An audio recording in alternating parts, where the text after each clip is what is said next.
เดินนะมีการเดินขึ้นหน่อยบนเขาทีนี้เขาเลยเอาสมภพคือว่าทำแม่เป็นมีกันบูรณะเจดีย์บูรณะเจดีย์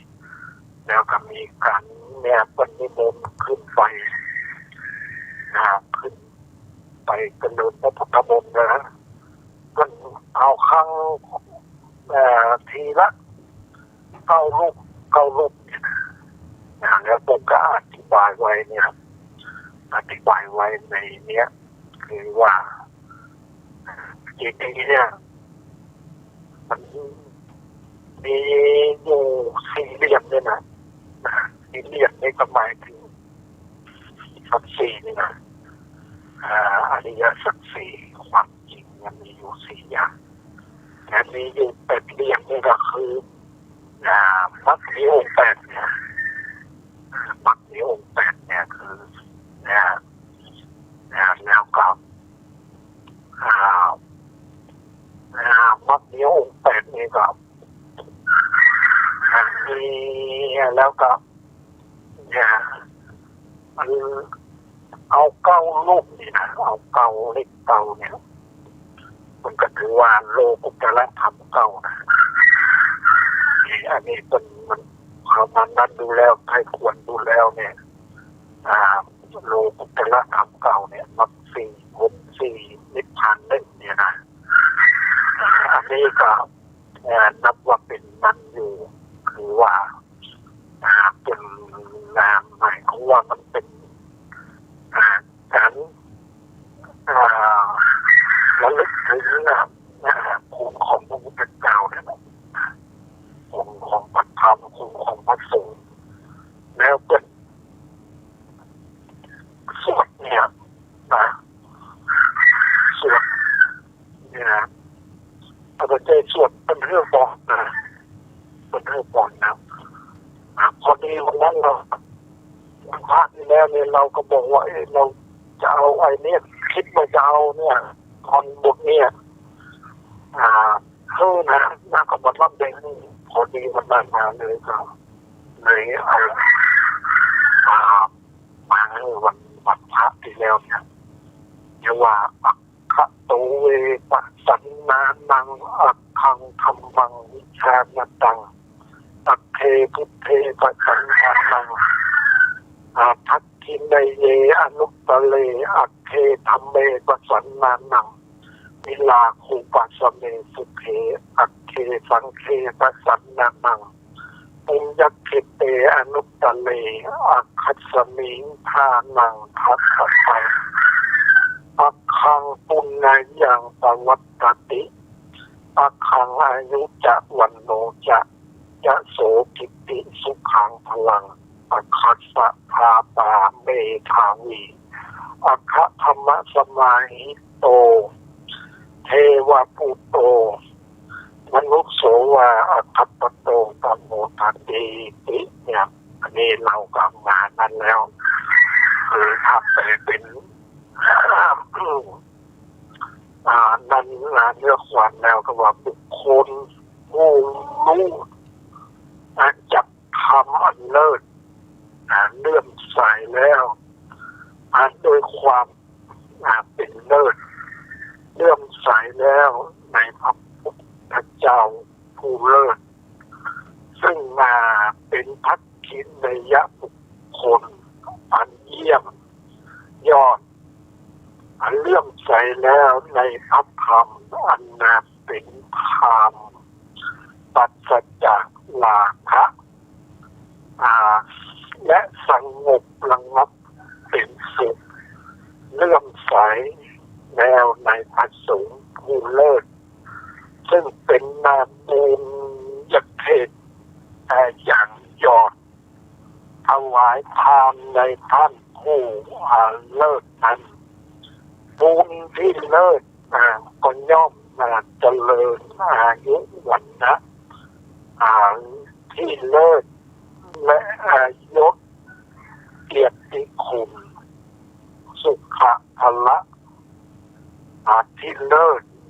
ย่อมเจริญแก่ผู้มีปัญ มั่นในธรรมอันเลิศแล้วเลิศทานแก่ท่านผู้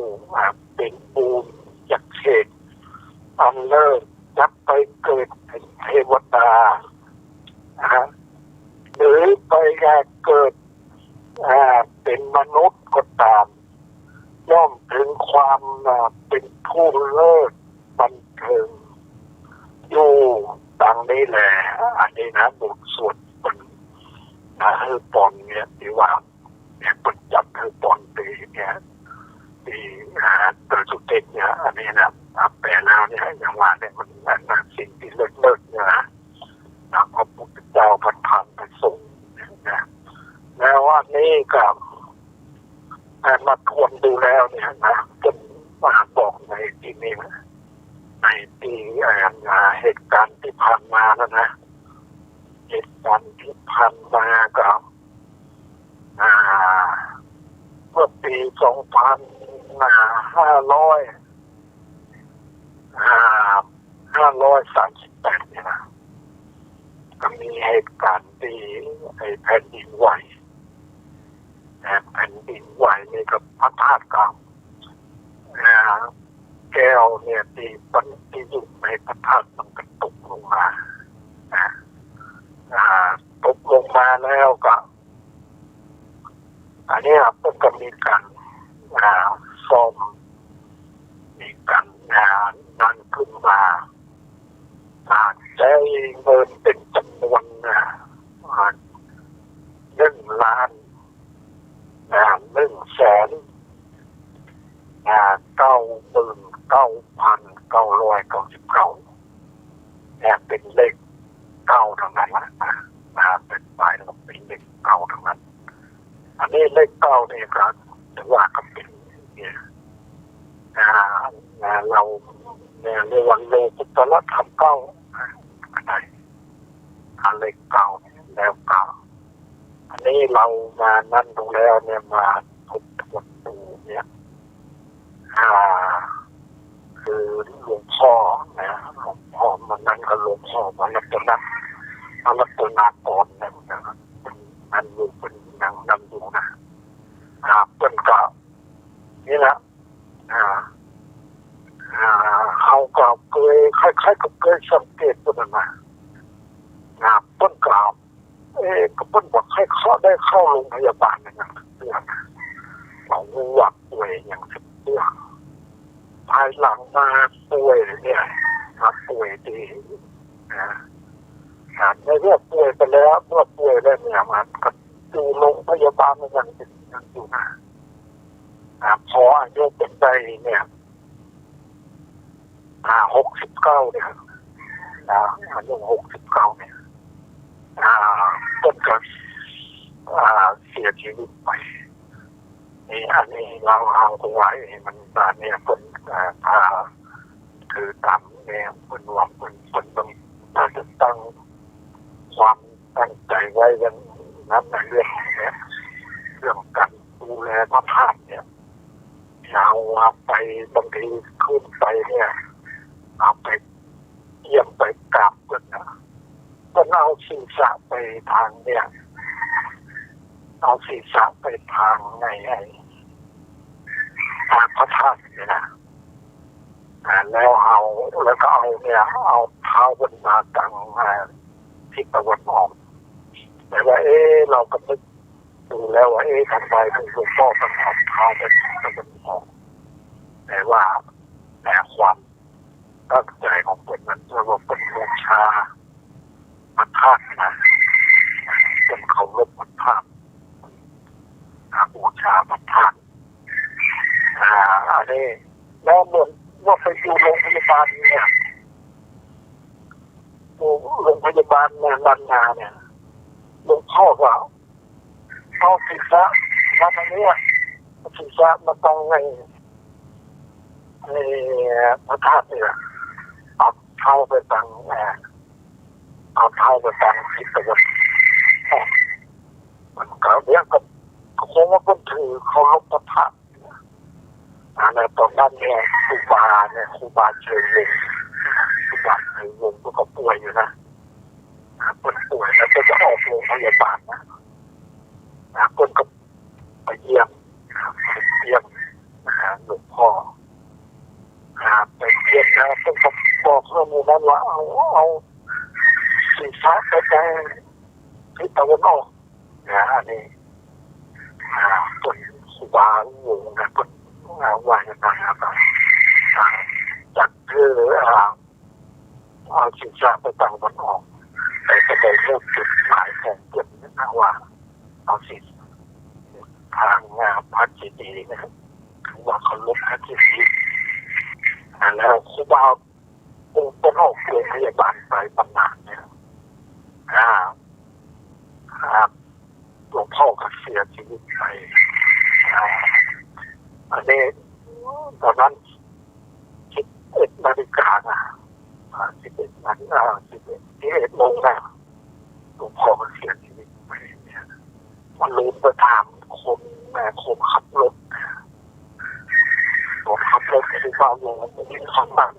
ขับรถคือบางวงบอกว่าคือบางบอกว่าไอ้เนี่ยหลวงพ่อคนเก่านั่นนะมาตามเรานะมันมาตามเราอยู่นะอันนี้เรื่องนี้ก็เรื่องไม่เก่านะเด็กเก่าอันนี้แล้วเนี่ยไอ้นี่นะเรื่องนี่นะเราก็ต้องเนี่ยเอาว่ามันกับบางทีมันกับตั้งใจไว้อย่างนั้นนะแล้วต่างว่าเนี่ยเมื่อปี10เนี่ยมันมีข้อกุฏิว่าไอ้หลังเก่ายังมีอยู่มันมีแสงไฟมันมีแสงไฟมันนาวเล็บมีครั้งอย่างนี้แต่หลวงพ่อก็เคยมาดีเนี่ยเคยอีกครั้งหนึ่งมันมาหาอยากเรียนมุมมันยังต่างๆแต่ยังโอ้มาอย่างนี้เอากระปอยมันเรียนเลยนั่นเนี่ยมาเก่าดังเมษาเนาะเก่าเนี่ยมันก็เกิดไฟขึ้นที่กุฏิเนี่ยไฟไหม้กุฏิเนี่ยตอนนั้นก็มีนั่นก็ทางเนี่ยในตำบลสุเทพตำบลไม่ได้มาช่วยมันนั่นเองอันนี้เอาว่าทำไมถึงไฟมันผิดไฟมันเกิดขึ้นเนี่ย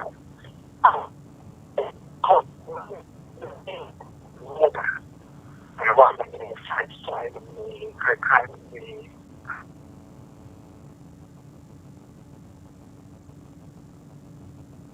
นะอ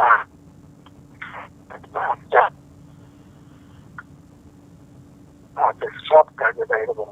นะตอนนั้นก็เนี่ยพอกับละ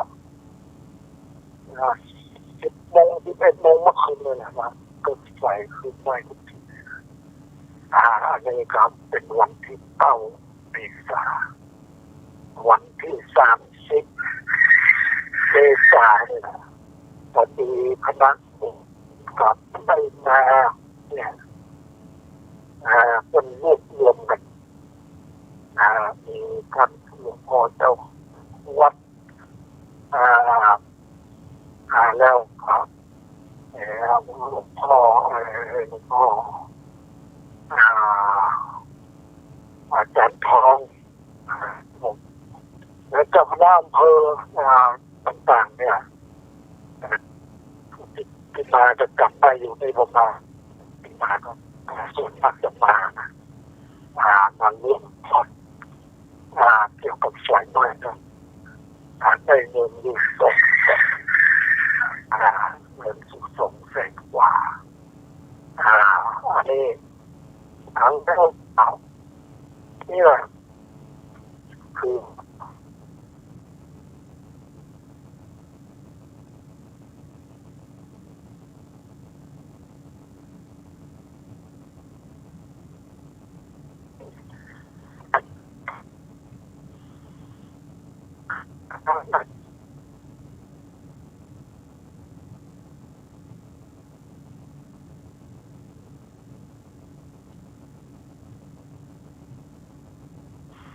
เวลา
นาเกี่ยวข้าวเนี่ยตรงนาเกี่ยวข้าวเนี่ยคือว่าเขาก็บอกกับบันตว่าบอกว่าไอ้เนี่ยเมื่อวันของเนี่ยคือว่าเมื่อวันของเขานี่นะมันเป็นเมื่อคืนของผีนะเมื่อคืนของผีเนี่ยก็เป็นเมื่อวันของเขาเนี่ยอย่างเดือนนี้นะเป็นเมื่อคืนของผีนะเนี่ยอันนี้เราก็พูดกับอาจารย์นวะเนี่ยเราเนี่ยคือเราเมื่อคือว่าจำความได้นะจำความได้เนี่ยเป็นกับตัวเนี่ยมันพอดีเมื่อพอเนี่ยประมาณสักก็8 โมงหรือว่า8 โมง 9 โมงเนี่ยนะ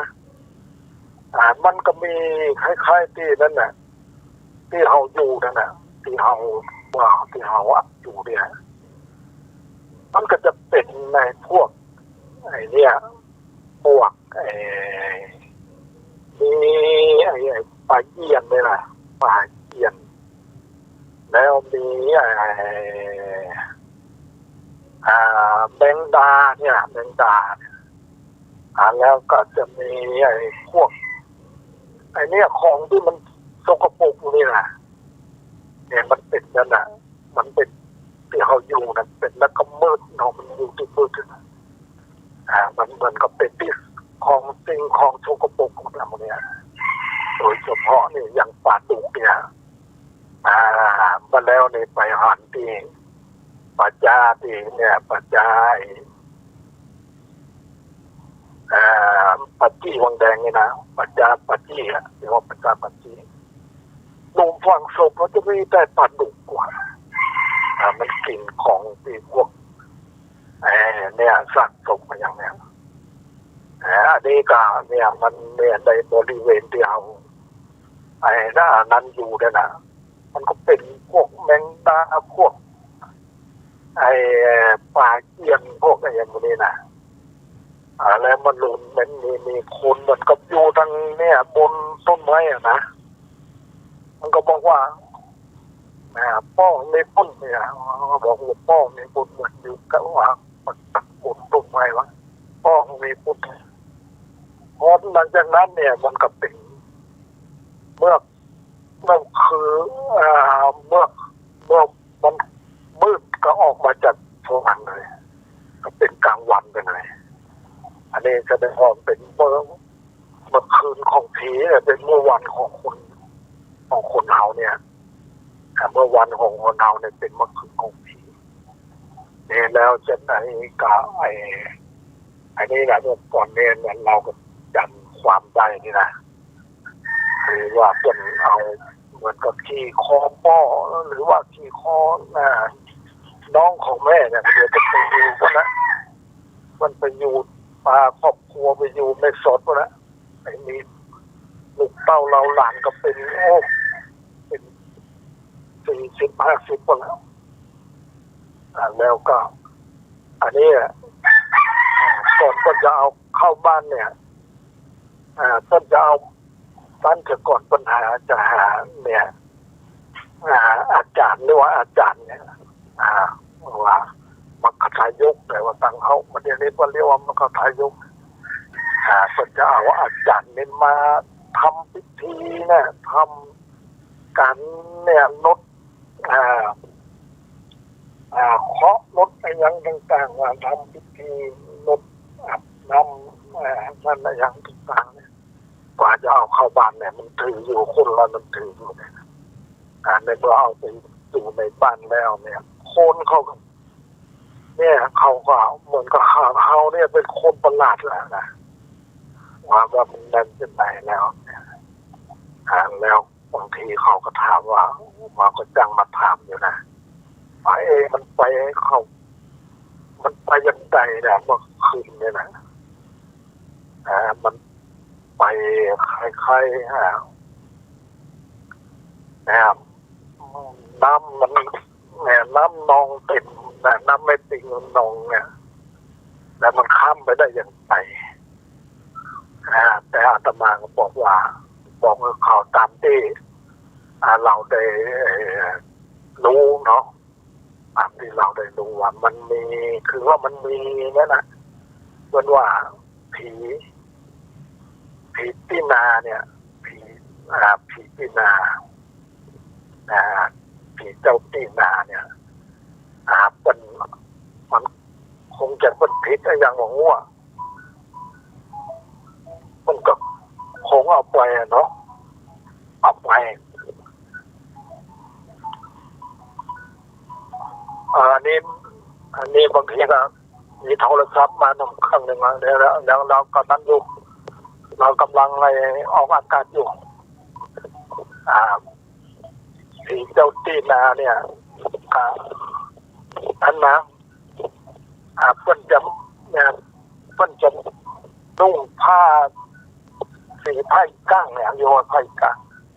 สุกหมวกเพิ่นกะแล้วก็เหมือนมีไม้ทุงเนี่ยไม้ทุงเนี่ยคือเราใต้ไฟเนี่ย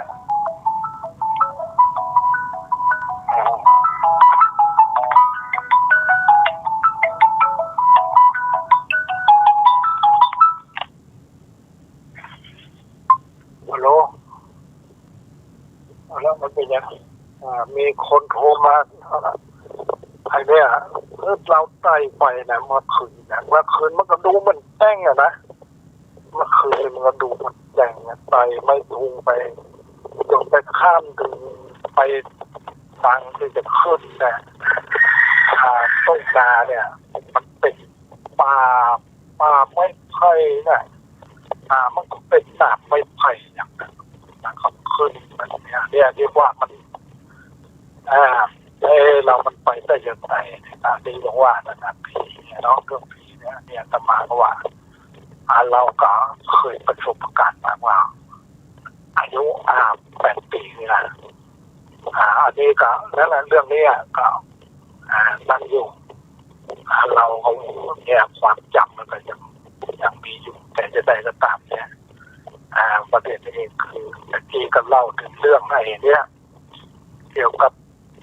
เจดีย์นะมันเนี่ยควรเจดีย์คือเนี่ยตอนนั้นเนี่ยมันเมื่อเพิ่นจะนั่นเจดีย์เนี่ยเมื่อเพิ่นจะเอายอดเจดีย์ขึ้นเนี่ยเราก็ได้ไปกราบได้ไปกราบไปจับที่เจดีย์อยู่ที่เพิ่นจะเอา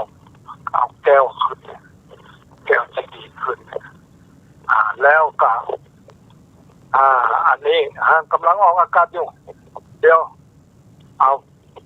แก้วขึ้นเนี่ยเราก็ไม่ได้ไปจับที่เจดีย์นะยอดเจดีย์อยู่แล้วอันนี้เรื่องนี่นะก็มันมีพระเจ้าอยู่หัวเป็นพระราชทานแก้วมาในหนังสือที่เราอ่านดูเนี่ยพระเจ้าอยู่หัวเป็นกับพระราชทานแก้วมาใส่เจดีย์เมื่อปี2538เนี่ยที่มันตกลงมานั้นลงมาเนี่ยอันนี้เรื่องนี้ก็ไอเดียเกี่ยวกับการระลึกอย่างเนี้ยถือว่าเป็นของที่นั้นแหละของที่เลิศที่ประเสริฐเรื่องเกี่ยวกับพระธาตุเนี่ยอันนี้เราประสบการณ์ที่นั่นมาเนี่ยอย่างหลวงพ่อเนี่ยเราก็เคยคล้ายๆว่างานศพแม่เนี่ยหลวงพ่อเพิ่งกลับไปนะหลวงพ่อเพิ่งกลับไปอันนี้เราก็นั้นเรานึกถึงเนี่ยเมื่อน้ำจะท่วมเนี่ยมันน้ำจะท่วมหลวงพ่อก็ไปเนี่ยไปตีไปหาอยู่คนก็จะเอาเรามาอยู่ก็จะเอาเรามาอยู่ตัวละเพราะว่าแล้วก็เราก็บอกว่าจะไปอยู่ตัวแม่ไปตัวแม่ก็เลยบันไดขึ้นไปตัวบันไดขึ้นไปอยู่กับที่หลวงพ่อจะเอาไปแล้วก็ นไปอยู่ไม่แต่งไปอยู่โดยแม่แล้วก็นี่แหละคือว่าหลวงพ่อนี่ครับนั้นอยู่เราก็เนี่ยมันนั้นนะพ่อของเพื่อนเนี่ยพ่อของหลวงพ่อเนี่ยเพื่อนจะมาดูแลเราเนี่ยดูแลเราคอยดูแลเราตลอดว่าเป็นละอ่อนน้อยแล้วนะมันว่าจะเอาไปอยู่กับตู้นะจะเอาไปอยู่ตู้แล้วมันรู้มากกว่ากันนะมันก็คอยดูแลนะเราเจ็บไข้ได้ป่วยมันก็เอาใจใส่ดูแลเนี่ยเปิ้นหลวงพ่อของเปิ้นที่ว่าน้อยตัวว่ามันเป็นน้อยนะน้อยสุตาเนี่ยสุตาเนี่ยหมายความว่าเดี๋ยวอ่านแล้วเป็นผู้ที่เมตตานะตาดีนะมีตาดีอันนี้สุตาเนี่ยออกว่าแล้วปองคนเนี่ยเพื่อนก็มาคอยดูแลเรานะก็เหมือนลูกของเพื่อนนั่นน่ะมาดูแลใครได้ป่วยก็จะมีเรือจะลำหนึ่งนะเรือของเพื่อนเรือไฟเรือข้ามฟากจะนำไปพอเจ็บใครได้ป่วยบางทีก็ไฟเรือมานั่นมาดูแลมาเฝ้าแห่งอยู่เฮาบ้านอ่านดูแล้วเนี่ยอ่านดูไอ้เนี่ยอ่านดูธรรมปฐมสมโพธิแล้วเนี่ยอันนี้เราไปแจ้งเหมือนพระพุทธเจ้านะจะเอาพุทธเจ้ามาเปรียบเทียบกันนะแต่ว่าเมื่อพระพุทธเจ้าเนี่ยคนท่านขึ้นมาแล้วในธรรมปฐมสมโพธิจะมีผู้คอยดูแลที่จะเพื่อเพื่อนอาจได้เป็นพระพุทธเจ้าเนี่ยมีผู้คอยห่วงแหนในยังต่างๆแต่ว่าเรานี่ก็ไม่ได้ถึงขนาดแต่ว่ามันมาอ่านดูแล้วเนี่ยอ่านจากธรรมของสมโพธิดูแล้วเนี่ยก็ว่าบางทีเนี่ยลุงของเราเนี่ยก็ยังคอยดูแลเราอยู่คอยเอาหมายความปกป้องเราอยู่นะมันก็นั่นบอกให้เราอยู่ตลอดถึงเนี่ยบ้านมันบ้านแตกแฉลกขาดเนี่ยใคร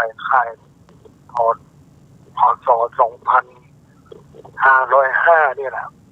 505น้ำแบบปิ่งแล้วก็ขึ้นมา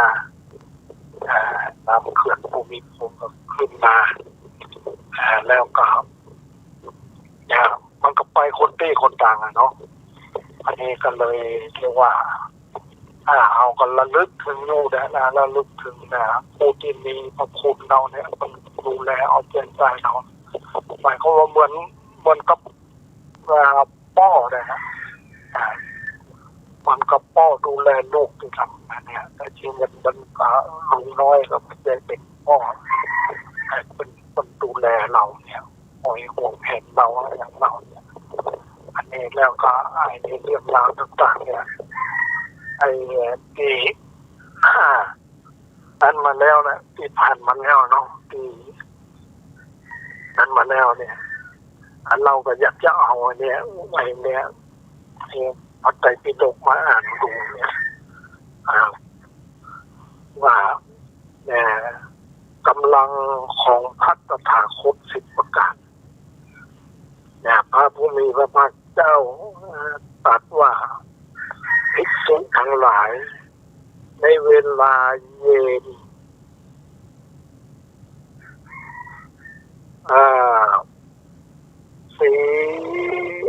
ในเวลาเย็นสีหะมิขังสิงหะมิขังลานย่อมออกจากที่อาศัยคันแล้วย่อมเหยียดย่อมเหยียดคัดย่อมเหยียดตัดตัวคันแล้ว ย่อมเหลียวดูทิศทั้งสี่โดยรอบบรรลือสีหนาฏสามครั้งคันมาแล้วย่อมหลีกไปเพื่อหากินข้อนั้นเพราะเหตุไรเพราะมันคิดว่าเราอยากไปอย่างสัตว์ตัวเล็กๆที่ไปในในที่หากินอันนาบัสม่ำเสมอเพื่อถึงการถูกฆ่าเลยดังนี้ภิกษุทั้งหลายคำว่าสีหะนี่แลเป็นชื่อของตถาคตอรหันตสัมมาสัมพุทธเจ้าภิกษุทั้งหลายการที่ตถาคตแสดงธรรมแก่บริษัทนี่เป็นสีหานาฏของตถาคตภิกษุทั้งหลายตถาคตประกอบด้วยกำลังเหล่าใดย่อมปฏิญาณฐานะที่องค์อาจบรรลือสีหานาฏประกาศพรหมจักรในบริษัทกำลังของตถาคตมี10 ประการมี10 ประการเป็นไฉนคือ1ตถาคตในงานโลกนี้ย่อมรู้ชัดซึ่งฐานะโดยเป็นฐานะและอาฐานะโดยว่าเป็นอาฐานะตามความเป็นจริงภิกษุทั้งหลายการที่พระตถาคตรู้ชัดซึ่งฐานะโดยเป็นฐานะและอาฐานะโดยเป็นอาฐานะโดยญาณตามความเป็นจริงแม้นี้เป็นกำลังของพระตถาคตที่พระตถาคตอาศัยปฏิญาณฐานะที่องค์อาจบรรลือสีหานาฏประกาศพรหมจักรในบริษัท2ตถาคตย่อมรู้ชัดซึ่งวิบากแห่งการยึดถือการกระทำทั้งที่เป็นอดีตอนาคตและปัจจุบันโดยฐานะโดยเหตุตามความเป็นจริงภิกษุทั้งหลายการที่ตถาคตรู้ชัดซึ่งวิบากแห่งการยึดถือการกระทำที่เป็นอดีตอนาคตและปัจจุบันโดยฐานะโดยเหตุด้วยญาณตามที่เป็นจริงแม้นี้เป็นกำลังของพระตถาคต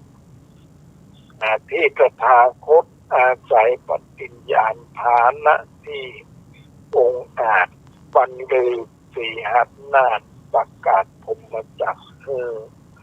ประกาศพรหมจักรในบริษัท3ตถาคตย่อมรู้ชัดซึ่งปฏิปทาเครื่องเทิดถึงประโยชน์ทั้งปวงตามความเป็นจริงภิกษุทั้งหลายการที่พระตถาคตรู้ชัดซึ่งปฏิปทาเครื่องให้ถึงซึ่งประโยชน์ทั้งปวงด้วยญาณตามความเป็นจริงแม้นี้เป็นกำลังของพระตถาคตที่ตถาคตอาศัยปฏิญญาณฐานะที่องค์อาจบรรลือสีหนาฏประกาศพรหมจักรในบริษัท4ตถาคตย่อมรู้ชัดซึ่งโลกอันมีธาตุเป็นอเนกมีธาตุต่างๆตามความเป็นจริง ภิกษุทั้งหลายการที่ตถาคตรู้ชัดซึ่งโลกอันมีธาตุเป็นนามอเนกมีธาตุต่างๆด้วยญาณตามความเป็นจริงแม้นี้เป็นกำลังของนามตถาคตที่ตถาคตอาศัยปฏิญญาณฐานะที่องค์อาจบรรลือสีหานาฏประกาศพรหมจักรในบริษัทตถาคตย่อมรู้ชัดซึ่งความที่สัตว์ทั้งหลายเป็นผู้มีอัธยาศัยต่างๆกันตามความเป็นจริงภิกษุทั้งหลายกันที่พระตถาคตรู้ชัดซึ่งความนั้นที่สัตว์ทั้งหลายเป็นผู้มีอัธยาศัยต่างๆกันด้วยญาณตามความเป็นจริงแม้นี้เป็นกำลังของตถาคตอาศัยปฏิญญาณฐานะที่องค์อาจบรรลือสีหานาฏประกาศพรหมจักรในบริษัทตถาคตรู้ชัดซึ่งความยิ่งและความหย่อนแห่งอินทรีย์ของสัตว์อื่นของสัตว์อื่นของบุคคลอื่นตามความเป็นจริงภิกษุทั้งหลายการที่ตถาคตรู้ชัดซึ่งความยิ่งความหย่อนแห่งอินทรีย์ของสัตว์อื่นของบุคคลอื่นด้วยญาณตามเป็นจริงแม้นี้เป็นกำลังของตถาคตที่ตถาคตอาศัยปฏิญญาณฐานะที่องค์อาจบรรลือสีหานาฏประกาศพรหมจักรในบริษัทเจตตถาคตย่อมรู้ชัดซึ่งความเศร้าหมองความผ่องแผ้ว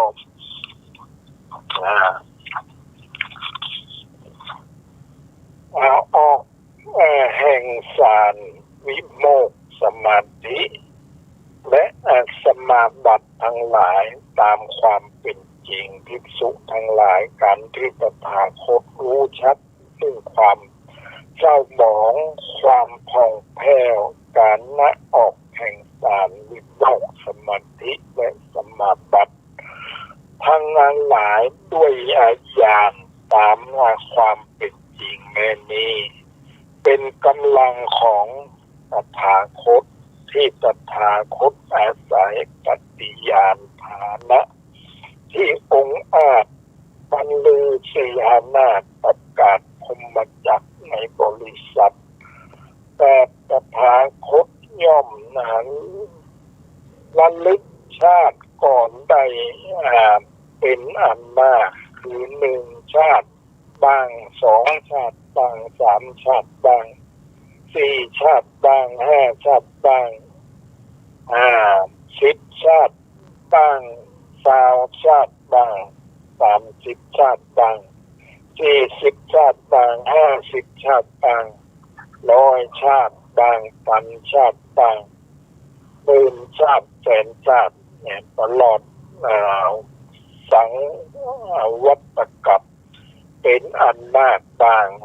ตลอดวิวัฏกัปเป็นอันมากบางตลอดมาสังวัฏกัปวิวัฏกัปเป็นอันมากบ้างว่าในภพโน้นเรามีชื่ออย่างนี้มีโคตรอย่างนี้มีผิวพรรณอย่างนี้มีอาหารอย่างนี้เสวยสุขเสวยทุกข์อย่างนี้มี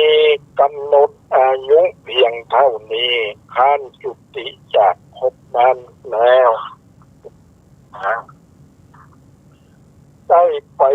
เกิดในภพโน้นแม้ในภพนั้น เราก็มีชื่ออย่างนี้มีโคตรอย่างนี้มีผิวพรรณอย่างนี้มีอาหารอย่างนี้เสวยสุขเสวยทุกข์อย่างนี้มีกำหนดอายุเพียงเท่านี้ขั้นจุติจากภพนั้นแล้วได้มาเกิดในภพนี้ดังนี้ย่อมระลึกถึงชาติก่อนได้เป็นอันมากพร้อมทั้งอาการพร้อมทั้งอุเทศด้วยประการชนีภิกษุทั้งหลายการที่ตถาคตระลึกถึงชาติก่อนได้เป็นอันมากคือ1 ชาติบ้าง2 ชาติบ้างย่อมระลึกชาติก่อนได้เป็นอันมากพร้อมทั้งอาการพร้อมทั้งอุเทศด้วยประการชนีแม่นี้เป็นกำลังของตถาคตที่ตถาคตอาศัยปฏิญาณฐานะที่องค์อาจอันบรรลือสีหานาฏประกาศพรหมจรรย์ชนีอันนี้นะเรื่องเกี่ยวกับกำลังของพระตถาคตกำลังเนี่ยมันมีกำลังไอ้นี่คือว่าจะว่าจะได้แล้วก็คือว่า ไอ้เนี่ยนะเราระลึกถึงพุทธคุณธรรมคุณสังฆคุณเนี่ยอันนี้ก็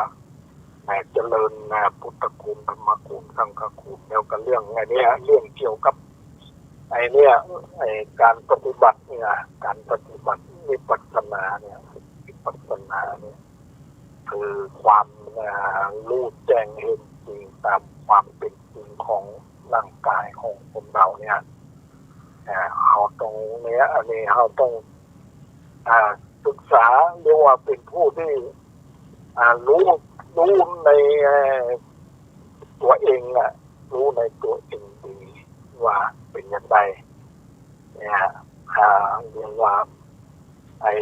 นั่นละว่าเรามันเป็นยังไงในตัวของเรามันเป็นยังไงธาตุสี่ดินน้ำไฟลมเนี่ยอากาศธาตุอยู่ในตัวของเราเนี่ยเราต้องศึกษาให้มันเข้าใจอันนี้เรียกว่าชำนาญในการรู้ในตัวของตัวเองแล้วก็เป็นอยู่ในกฎของอนิจจังนะมันเที่ยงแล้วมันก็เป็นทุกขัง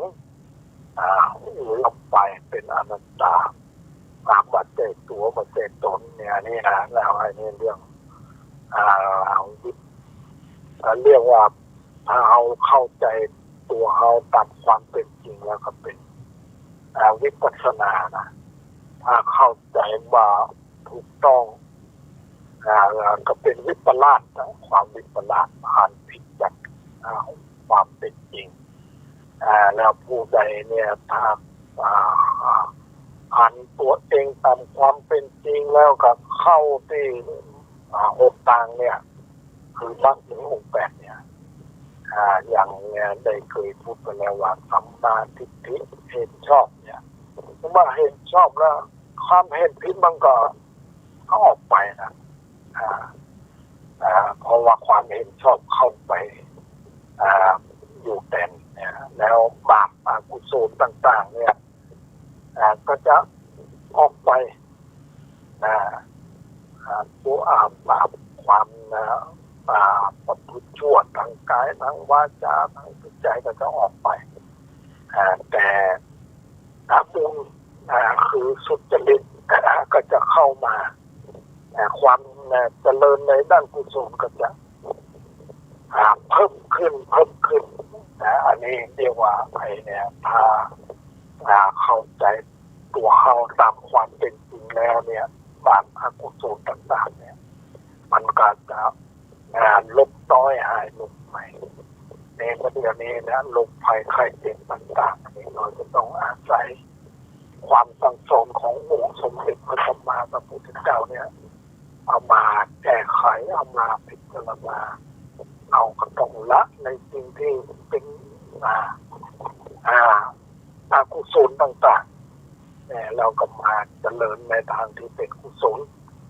นะพยายามเนี่ยเอากุศลนี่แหละคือความดีของเราเนี่ยชนะมันคนเราเนี่ยมันจะต้องเนี่ยมันจะต้องต่อสู้กับเรื่องในต่างๆที่มันดีบางงามต่างๆเนี่ยเขาจะต้องเขาออกจากตัวเราจากตัวเรามันก็จะแย่งมันกับอันนี้หมอนะเป็นบางทีมันก็ว่ามีพวกชิ้นเนี่ยนะมันก็จะป้องกันในสิ่งต่างๆเนี่ยมาเกิดขึ้นในตัวเราแต่วัคซีนของทางด้านธรรมะนี่ก็ต้องเอากุศลเข้ามาใส่ในตัวเราอกุศลต่างๆมันก็จะถอยออกไปอันนี้เราก็จะไปคนเราก็จะไปแต่ความพ้นทุกข์ความดับทุกข์นี่คือพระนิพพานนั่นแหละนี่นะพระนิพพานเป็นเมืองหนึ่งที่บอกว่าเขาแก่เราแก่บอกว่าเขาตายเราตายเนี่ยบอกว่าเนี่ยอันนี้เป็นเมืองหนึ่งที่เป็นอมตะเป็นอมตะมหานิพพานวันนี้ก็ได้เวลาแล้วก็ขออนุโมทนากับท่านพระครูวิศวัตรท่านพระครูปริยัติซึ่งอยู่คงจะว่าแกว่าจะไปเนี่ยว่าจะไปคงจะได้ไปวันประมาณวันที่12เนี่ยจะได้ไปไม่ได้ไปหนูแล้วขออนุโมทนากับท่านผู้ฟังทั้งหลายขอให้มีความสุขความเจริญเดินทั่วหน้ากันขออนุโมทนา